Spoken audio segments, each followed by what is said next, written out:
Salam dari HKBP Kernolong, HKBP tertua di Pulau Jawa.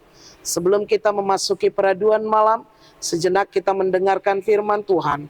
Mari kita berdoa. Terpujilah Engkau ya Allah yang bertahta dalam kerajaan sorga mulia. Terima kasih atas penyertaan-Mu di malam ini. Kami mau mendengarkan firman-Mu, berfirmanlah ya Bapa melalui hamba-Mu. Ampuni segala dosa dan kesalahan kami. Hanya di dalam nama anak-Mu, Yesus Kristus, kami telah berdoa dan mengucap syukur. Amin. Firman Tuhan renungan bagi kita di malam ini sesuai dengan bacaan malam Almanak HKBP 2025 Sabtu 26 April 2025 dari 2 Korintus pasalnya yang ke-10 dimulai dari ayatnya yang ke-12 hingga ayatnya yang ke-18. Dan yang menjadi pembimbing renungan ayat 17. Tetapi barang siapa bermegah, hendaklah ia bermegah di dalam Tuhan. Bermegah di dalam Tuhan. Bapak Ibu, saudara-saudari yang dikasihi Tuhan Yesus Kristus, ada satu ungkapan yang mengatakan kebanggaan orang kaya ada pada hartanya. Kebanggaan orang pintar ada pada hikmatnya. Kebanggaan orang benar ada pada Allahnya. Kita harus mengakui hampir setiap orang memiliki kebanggaan. Saya bangga, kita bangga untuk diri kita, hidup kita, pekerjaan kita, apapun yang kita miliki.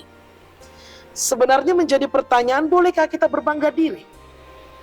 Nats kita malam ini menceritakan tentang orang-orang di Korintus yang membanggakan diri atas pertumbuhan jemaat Korintus. Jemaat Korintus bermegah dengan menjadikan diri mereka sendiri sebagai pusat untuk mengukur segala sesuatu yang ternyata ini merupakan satu kesombongan. Paulus menyebut mereka bodoh. Karena apa? Karena mereka membanggakan sesuatu yang bukan hasil kerja mereka. Mereka bermegah atas hasil kerja daripada orang lain. Mereka mengakui bahwa segala sesuatu yang mereka terima saat ini adalah hasil pekerjaannya. Itulah sebabnya mengapa Rasul Paulus mengatakan mereka bodoh. Padahal apa yang mereka banggakan itu adalah merupakan hasil kerja Paulus bersama dengan timnya dalam pekabaran Injil. Yang artinya bermegah dengan penuh kebohongan, bermegah dengan penuh kebodohan, bermegah bukan karena apa yang dilakukannya. Dengan jelas Paulus mengatakan bahwa kebanggaan yang benar adalah kebanggaan karena ada iman yang tumbuh akibat dari pekabaran Injil. Bermegah dengan kejujuran, yaitu bermegah pada batas-batas yang telah ditetapkan, bukan bermegah pada hasil karya orang lain. Dan yang ketiga, bermegah di dalam Tuhan karena keberhasilan pelayanan adalah karena pekerjaan Tuhan. Semuanya karena Tuhan. Orang yang membanggakan sesuatu, hendaklah ia membanggakan apa yang telah dibuat oleh Tuhan untuk dirinya. Sebab orang yang terpuji adalah orang yang dipuji oleh Tuhan, bukan orang yang memuji dirinya sendiri.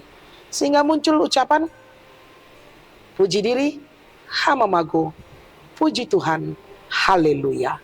Karena itu, Bapak Ibu saudara-saudari yang dikasihi Tuhan Yesus Kristus, apakah kita boleh bermegah? Ya, kita boleh bermegah diri. Tetapi nyatakanlah kemegahan diri kita itu karena kasih karunia Tuhan. Sehingga bukan kita yang memegahkan diri, tetapi Kristuslah yang kita megahkan. Karena dialah yang empunya kehidupan kita. Amin. Terima kasih Bapak atas firman yang telah kami dengar di malam ini. Ajari kami Tuhan, untuk mengerti bahwa apa yang kami miliki itu semuanya datangnya dari Tuhan. Sehingga kami dapat memegahkan diri dengan kerendahan hati kami, dapat memegahkan Tuhan demi kemuliaan nama Tuhan. Kami mau beristirahat ya Bapa di malam ini. Berkati kami dan bangunkan kami esok untuk kami dapat melakukan tugas dan panggilan kami dalam ibadah kami di Bait-Mu yang kudus. Hanya di dalam nama anak-Mu Yesus Kristus kami telah berdoa dan mengucap syukur. Anugerah dari Tuhan kita Yesus Kristus, kasih setia Allah Bapa dan persekutuan Roh Kudus menyertai engkau. Amin.